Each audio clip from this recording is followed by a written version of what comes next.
네, 돌아온 비하인드 뉴스 시간입니다. 오늘도 이성대 기자와 함께하겠습니다. 자, 이 기자 첫 번째 준비한 것부터 볼까요? 네, 바로 보겠습니다. 자, 엇갈린 팽윤, 삼인, 팽당하다. 보통 정치권에서는 내처진 사람을 일컬을 때 자주 쓰는 표현인데, 자, 팽윤, 다시 얘기하면 윤석열 대통령한테 팽당한 사람, 국민의힘에 대표적으로 3명이 있습니다. 네. 자, 바로 김기현, 나경원, 안철수 의원인데 이 세 사람의 최근 행보 상당히 눈길을 끌고 있습니다. 자, 먼저 김기현 의원은 지난 23년 연말에 당대표가 된 지 1년도 안 돼서 사실상 반강제로 밀려났죠. 네. 그 뒤에 한동훈 체제가 들어섰습니다. 자, 나경원 의원은 그보다 앞서 23년 초에 김기현 전 대표를 미는 대통령 측과 갈등 끝에 장관급이었죠. 저출산 고령사회위원장에서 강제로 해임당했습니다. 여기서 그치지 않고 친윤 초선들의 연판장으로 비판을 받으면서 어떤 수모를 겪었고 결국 당대표 출마를 포기했었죠. 자, 안철수 의원 역시 당시에 그 대통령실의 견제로 당대표 출마를 포기했습니다. 네. 자, 그런데 보신 것과 달리 최근에는 김기현 의원, 나경원 의원이 앞다퉈 발벗고 대통령을 옹호하고 있습니다. 그러니까 김기현 전 대표는 어제는 구치소 접견 갔는데 오늘은 또 헌재 가서 변론을 방청했다고요? 그렇습니다. 보통 지금 의원들 접견선에서 마무리하고 있는데 김기현 의원은 거기서 그치지 않고 헌재 방청까지 가는 적극성을 보이고 있습니다. 네. 특히 판사 출신임에도 헌재를 강하게 비난을 했습니다. 직접 한번 들어보시죠. 대통령을 탄핵하겠다는 심판 절차를 이렇게 날림으로 졸속으로 하는지 이게 국내의 관심법을 적용해서 재판하겠다는 것입니까? 헌재 소장은 국내점 되는 사람입니까? 자, 같은 판사 출신이죠. 나경원 의원도 뭐 뒤질세라 이렇게 자신의 SNS에 자, 헌재는 초법적이다. 제왕적 헌재 그 자체다. 그러면서 헌재가 최후의 헌법을 지키는 보루가 아니라 파괴하는 파괴자다라고 날선 비판을 하고 있습니다. 굉장히 세게 이야기를 하고 있는데 사실 이 두 사람 모두 여당 중진 의원이고 또 판사 출신 아닙니까? 그런데도 굉장히 사법부 흔들기에 적극적으로 나서는 모습이군요.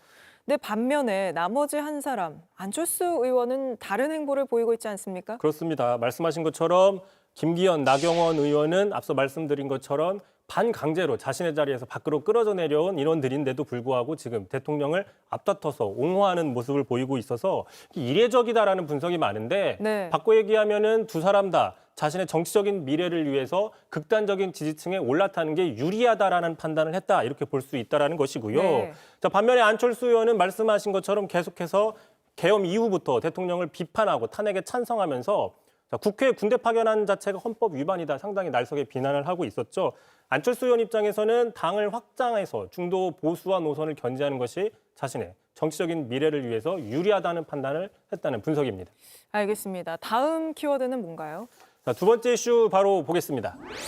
자, 아무 일도 일어나지 않았다. 상당히 유명한 이야기죠. 네. 자, 어제였습니다. 부산의 한 은행에서 무장강도 사건이 벌어졌습니다. 30대 남성이 저렇게 검은 봉지에다가 그 총으로 보이는 어떤 흉기를 가지고 협박을 했는데 알고 보니까 저게 진짜 총이 아니라 오른쪽에 보이신 것처럼 저 공룡 모형 장난감 물총, 네. 티라노사우루스 귀엽게 생긴 저 장난감 물총을 가지고 강도를 했다는 것이죠. 결국 2분 만에 붙잡혔는데요. 하지만 이제 이 30대 남성은 생활고 탓에 범행을 저질렀다라고 이야기를 했습니다. 그 사정은 딱하지만 이런 범행을 저지르면 안 되죠. 그렇습니다. 미수에 그쳤음에도 결국 조금 전에 구속영장이 발부가 됐습니다. 네. 자, 그런데 이 사건 자체보다 이 사건 보도에 붙었던 댓글들이 큰 호응을 얻었는데요. 대표적으로 가장 큰 호응을 얻은 댓글이 이겁니다. 자, 이 사건 보시면 아무 일도 일어나지 않았다. 2분짜리 은행 강도가 어디 있느냐? 자, 법의 테두리 안에 생동한 것이고 마치 호수에 비친 달빛 그림자를 잡는 꼴 아니냐라고 이야기를 하면서 자, 돈을 담으라는 지시를 당연히 따르지 않을 것이라고 이 직원들이. 사람도 생각했을 것이다. 장난감총은 합법적으로 구매했고 경각심을 주기 위한 경고적인 행동이었다. 뭐 이런 글이 상당히 지금 화제가 되고 있는데 많이 들어본 이야기죠. 그렇습니다. 자, 한번 들어보겠습니다. 도대체 2시간짜리 내란이라는 것이 있습니까? 실제 아무런 일도 일어나지 않았는데 뭐 지시를 했니, 지시를 받았니, 뭐 이런 얘기들이 마치 그 어떤 호수 위에 떠 있는 무슨 달 그림자 같은 거를 쫓아가는 그런 느낌을 좀 많이 받았고요. 이게 사실 완전히 전혀 다른 사건인데 묘하게 연관성이 있습니다. 이게 이렇게 다시 보니까요. 모든 범죄자들이 윤석열 대통령이 내세운 논리를 취할 수 있는 것 아닌가 이런 생각도 드네요. 그러다 보니까 이제 윤 대통령 논리 그대로 윤 대통령을 풍자한다 이런 비판을 받을 수 있는 건데 자 그러다 이제 추가 댓글들이 계속 쏟아지고 있습니다. 제가 몇 가지 가지고 와봤는데요. 이 고도의 강도 행위다. 자, 은행 털이는 강도의 고유 권한이다. 또 취약한 은행의 보안을 국민들께 알리려는 계몽 강도다. 네. 그다음 뱅크 오브 아메리카, 그러니까 미국 은행이 곧 구조하러 올 것이다. 하지만 또 반대로 진지하게 미수도 범죄다라고 이야기하는 사람도 있었습니다.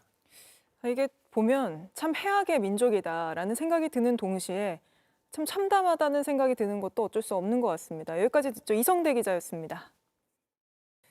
JTBC 뉴스를 시청해 주셔서 고맙습니다. 저희는 저녁 6시 30분 뉴스룸에서 뵙겠습니다.